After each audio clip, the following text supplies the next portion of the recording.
नमस्कार दर्शकों, मैं आचार्य रत्ना राजीव मिश्रा हमारे YouTube चैनल हस्तरेखा ज्ञान में आपका हार्दिक स्वागत करती हूँ। 30 अगस्त को मनाई जाएगी जन्माष्टमी। जन्माष्टमी पूरे भारतवर्ष में कृष्ण भगवान जी के जन्मोत्सव के स्वरूप मनाई जाती है। बड़े हर्षोल्लास से हम व्रत करते हैं, पूजा करते हैं। रात को 12 बजे कृष्ण भगवान जी का जन्म होता है। इस जन्माष्टमी पर हम आपको एक विशेष खास 3 चीज़ें आपको बता रहे हैं, जो 3 चीज़ें कृष्ण भगवान को विशेष प्रिय थी। इन्हीं चीज़ों से हम अपने घर के वास्तु दोष, हमारी ज़िंदगी की कोई समस्या हल कर सकते हैं। हम 3 चीज़ आपको बताते हैं कि आपको करना क्या है। कृष्ण भगवान जी को सबसे पहले मोर पंख प्रिय है, जिसे वो अपने सिर में धारण करते हैं। एक प्रयोग इसका है। दूसरा, उनको बांसुरी प्रिय है, जिसको वो अपने होंठों से लगा के रखते हैं। अब उसमें अभी हम आपको बताते हैं। और तीसरी चीज़ जो उनको प्रिय है वो झूला, क्योंकि उनमें वो राधा जी को झूला खिलाते थे। तो ये 3 चीज़ें जो हैं कृष्ण भगवान को विशेष प्रिय हैं। अब देखिएगा इन 3 चीज़ों का कॉम्बिनेशन क्या है। कॉम्बिनेशन का मतलब ये 3 ही चीज़ें जो हैं वो वायु तत्व को प्रतीक करती हैं, इंडिकेट कर रही हैं। कैसे? मोर पंख, पंखों से उड़ना, जो कि वायु को इंडिकेट करता है। बांसुरी में जो छेद होते हैं और हमारी फूंक यानी हवा से वो जो बजती है, वायु को इंडिकेट करता है। और झूला जो आपका हवा में उड़ रहा है, वह भी वायु को इंडिकेट करता है। तो ये तीनों ही चीज़ों का एक कनेक्शन हुआ वायु से। अगर आपके बच्चे के, अब हम आपको प्रयोग बताते हैं और लॉजिक सहित बताते हैं आपको ऐसा करना क्यों है। देखिएगा, अगर बच्चे का पढ़ाई में मन नहीं लग रहा तो आप क्या करें, उसकी बुक में एक मोरपंख रख दें, या फिर जहाँ वो बैठ रहा है अगर वहाँ पर पंखा है, एसी नहीं पंखा है, तो उस पंखे में एक आप मोरपंख लगा दें।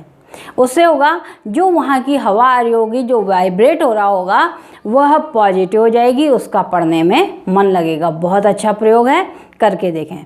दूसरा प्रयोग है, अगर आपके घर में आपको लगता है नकारात्मक कोई ऊर्जा है, या आपको लगता है अशांति रह रही है, लोगों के विचारों में मतभेद। अब विचारों को हम वायु से क्यों कहते हैं?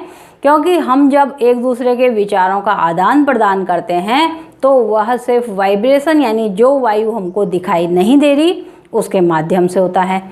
तो यहाँ पर आप क्या करें, अगर आपको लग रहा है कि घर के अंदर कोई नेगेटिव एनर्जी है जिससे पारिवारिक कलेश बना हुआ है, तो आपको करना क्या है कि आपका इंडोर यानी कि आपका जो मुख्य दरवाज़ा है, वहाँ पर आपको एक बांसुरी लटकानी है।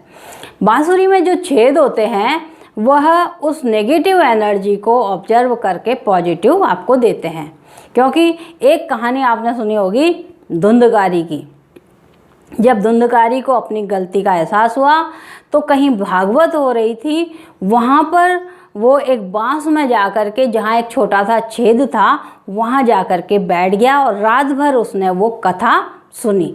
तो इसका मतलब है एक धुंधकारी राक्षस था, उसकी राक्षसी प्रवृत्ति जब वो बाहर आया तो काफ़ी हद तक चेंज हो गई थी। तो यहाँ पर बांसुरी का प्रभाव एक भागवत की कथा को भी इंडिकेट करता है। तीसरी चीज़ हमने कहा झूला। झूला आप कहाँ लगाएं?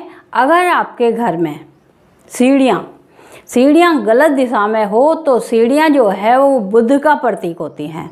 जिसके घर में सीढ़ियाँ अगर गलत दिशा में हैं, क्लॉकवाइज या एंटी क्लॉकवाइज हैं, तो उस घर में व्यापार में हानि होगी, बहन बुआ बेटी को दिक्कत होगी। और कहीं ना कहीं इन लोगों को जो सांस लेने में तकलीफ़ होती है, जो बीमारी होती है सांस की, क्योंकि सांस में वायु रहती है, उससे संबंधित परेशानी होगी। तो आपको करना क्या है? तीसरा उपाय, जो आपकी सीढ़ियाँ हैं, अगर सीढ़ियाँ सीधी खड़ी हैं तो आपको बीच में जाकर के कील ठोक के झूला टांग देना है। अगर आपके बीच सीढ़ियाँ ऐसी हैं जहाँ घुमाव आता है और दुमदुमा बना होता है, तो आपको उस मोड़ पर आपको एक झूला लगा देना है। ये 3 प्रयोग आपको जन्माष्टमी वाले दिन, जब शुभ मुहूर्त है, अभिजीत मुहूर्त है, आप पढ़ लें और उस टाइम पर आपको लगाना है। या फिर अगर आप यहाँ देखें कि किसी आप उसमें देख सकते हैं पंचांग में कि चढ़ लगन जब चल रहा हो तब भी ये उपाय आप कर सकते हैं। लाभ या शुभ के मुहूर्त में, चौघड़िए में हम ये काम कर सकते हैं। तो आप ये वाला प्रयोग करके देखें। कल फिर किसी नए उपाय के साथ हम वापस मिलेंगे। तब तक के लिए नमस्कार।